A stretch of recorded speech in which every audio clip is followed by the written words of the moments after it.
Hi hello friends, மகநதியில் என்ன நடக்குதுன்ட்டு பார்க்கலாமா? விஜய் வந்து வெளியே வந்து காவேரியை வந்து எங்கே போயிருப்பான்னு யோசிச்சுன்னு இருக்கிற டைமில் வந்து காவேரியை வந்து ரொம்ப அப்படியே தலையே சுற்றுற மாதிரி விஜய் வந்து யோசிப்பார். உடனே கார் எடுத்துன்னு போயிட்டு காவேரி எங்கே போயிருக்கிறான்ட்டு எல்லாருக்கிட்டையும் ஃபோட்டோஸ் எல்லாம் காமிச்சு கேட்டே இருக்கும் போது நான்லாம் பார்க்கலன்ட்டு அங்கே இருக்கிறவங்கலாம் சொல்லுவாங்க, எங்கே போன காவேரி, எனக்கு ரொம்ப டென்ஷனாக இருக்குது, தாத்தா வேறு ஒன்று கேட்குறாரு அன்ட்டு விஜய் வந்து ஒவ்வொரு இடத்துமா தேடுற இடத்துல எல்லா இடத்துலையுமே ரொம்ப ஃபெயிலராக ஆயிடுறாருங்க.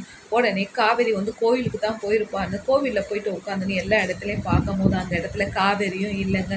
இவர் நினச்சி பார்த்தது வந்த இடத்துலையும் எல்லாமே இடத்துலையும் ஏமாந்து போயிடுறாரு. அப்போ வந்து கடவுள்கிட்ட வந்து முறையிடுவார், கடவுளே அவள் எங்கே போயிருந்தாலும் நல்லபடியாக அவள் வீட்டுக்கு வந்துடணும், அவள் கோவம்லாம் படக்கூடாதுன்னு விஜய் வந்து ஃபஸ்ட்டு டைம் வந்து சாமிக்கிட்ட கும்பிட்றாருங்க. பார்க்கவே சூப்பராக இருக்குது. ஒரு மனைவி வேணும்னா வீட்டுக்காரங்களாம் என்ன தவ வாழ்க்கை வாழறாங்க பார்த்தியா? காவேரி வரணுன்ட்டு நான் நினைக்கிறேங்க. உங்களுக்கு காவேரியும் விஜயும் ஒன்று சேரன்றவங்க லைக் பண்ணுங்கள், கமெண்ட் பண்ணுங்கள் ஃப்ரெண்ட்ஸ்.